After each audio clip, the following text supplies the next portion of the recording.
काशी प्रकाश की ओर में आपका हार्दिक स्वागत है, अभिनंदन है। दोस्तों, मैं आज आपके सामने एक पौराणिक कहानी लेकर के प्रस्तुत हुई हूँ। ये कहानी बहुत ही रोचक है। ये कहानी है रावण की लंका के बारे में और उसके रहस्य के बारे में कि असल में वो लंका किसकी थी। क्या वो सोने की लंका रावण ने बनवाई थी या किसी और ने। आज हम इन्हीं बातों पर से इस कहानी के माध्यम से पर्दा उठाएंगे। दोस्तों, रामायण की गाथा में जिक्र मिलता है कि रावण ने माता सीता का अपहरण कर उन्हें सोने की लंका में कैद किया था। इस सोने की लंका को पवन पुत्र हनुमान ने अपनी पूंछ से जला दिया था। रामायण में जिस सोने की जिस लंका का जिक्र होता है, आमतौर पर हमें से ज़्यादातर लोग यही जानते हैं कि सोने की लंका रावण की थी। लेकिन क्या ये बात पूरी तरह से सत्य है? क्या रावण ने ही सोने की लंका को बनवाया था? हम अब जिस सोने की लंका को रावण की धरोहर समझते आ रहे थे, दरअसल वो रावण की थी ही नहीं। सोने की खूबसूरत सी लंका पर रावण का नहीं बल्कि माता पार्वती का अधिकार था। अब हम इस कहानी के माध्यम से जानेंगे कि कैसे माता पार्वती की लंका बन गई रावण की लंका।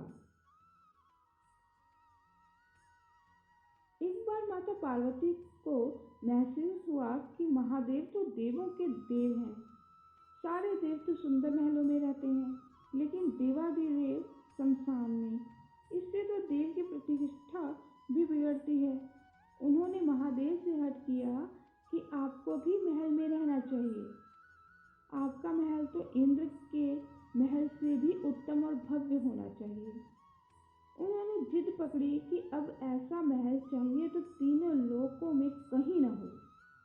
महादेव ने समझाया, हम तो ठहरे योगी, महल में तो चैन ही नहीं मिल पड़ेगा। महल में रहने के लिए बड़े नियम विधान होते हैं। मस्त मौला औगड़ों के लिए महल उचित नहीं है। परंतु देवी का वह तर्क अपनी जगह पर कायम था कि देव यदि महल में रहते हैं तो महादेव क्यों शमशान में और बर्फ की चट्टानों पर। महादेव को झुकना पड़ा और उन्होंने विश्वकर्मा जी को बुलवाया।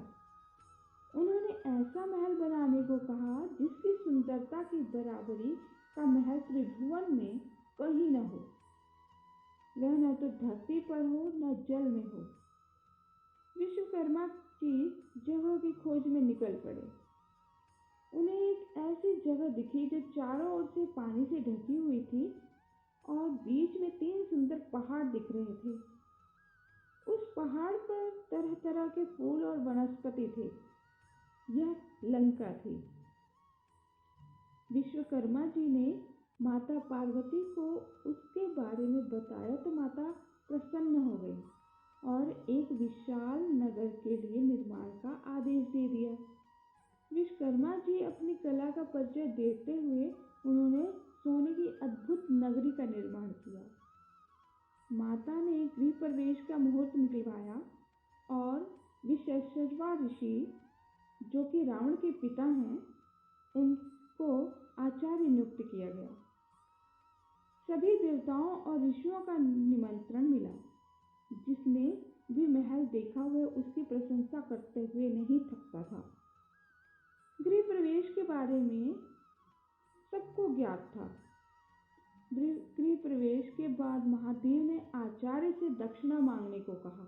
यानी महादेव भगवान ने विश्वेश्वरवा ऋषि से उनकी दक्षिणा के लिए कहा कि आप मांगिए, आप क्या चाहते हैं। महादेव की माया से विश्वेश्वरवा का मन उस नगरी पर ललचा गया। और मायापति तो माया तो कर ही सकते हैं। इसलिए उन्होंने महादेव से दक्षिणा के रूप में लंका ही मांग लिया। और दूसरी मान्यताओं के अनुसार अगर हम देखते हैं तो सोने की जो लंका थी, दूसरी कहानी में ये है कि रावण ने वो सोने की लंका भगवान शिव से मांगी थी, ब्राह्मण के रूप में आकर के। सबकी अलग अलग मान्यताएं हैं इस कहानी को लेकर के, इस कथा को लेकर के। सोने की लंका की जो रहस्य है इसको लेकर के। लेकिन हम अभी इसी कथा को आगे बढ़ाते हैं। महादेव ने विशेश्वा को लंकापुरी दान कर दी। पार्वती जी को विशेश्वा की इस दृढ़ता का पर बड़ा क्रोध आया। उन्होंने क्रोध में आकर शाप दे दिया कि तूने महादेव की सरलता का लाभ उठाकर मेरे प्रिय महल को हड़प लिया है। मेरे मन में क्रोध की अग्नि धधक रही है। महादेव का ही अंश एक दिन उस महल को जलाकर कोयला कर देगा और उसके साथ ही तुम्हारे कुल का विनाश भी आरंभ हो जाएगा।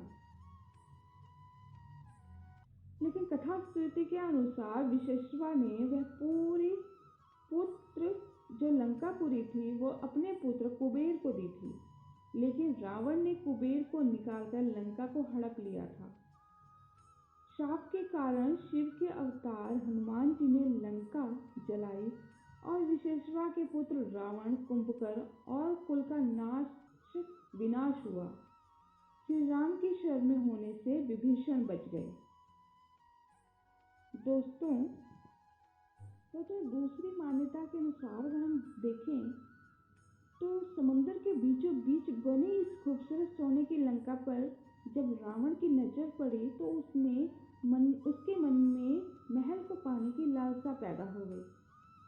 महल पाने के लिए छल कपट का सहारा लेते हुए उसने ब्राह्मण का रूप धारण किया और भगवान शिव के पास पहुंचा। भगवान शिव के द्वार पर पहुंचकर रावण ने भिक्षा में सोने की लंका ही मांग ली। भगवान शिव ये जान गए थे कि रावण ब्राह्मण का रूप बदलकर उनसे सोने की लंका मांग रहा है।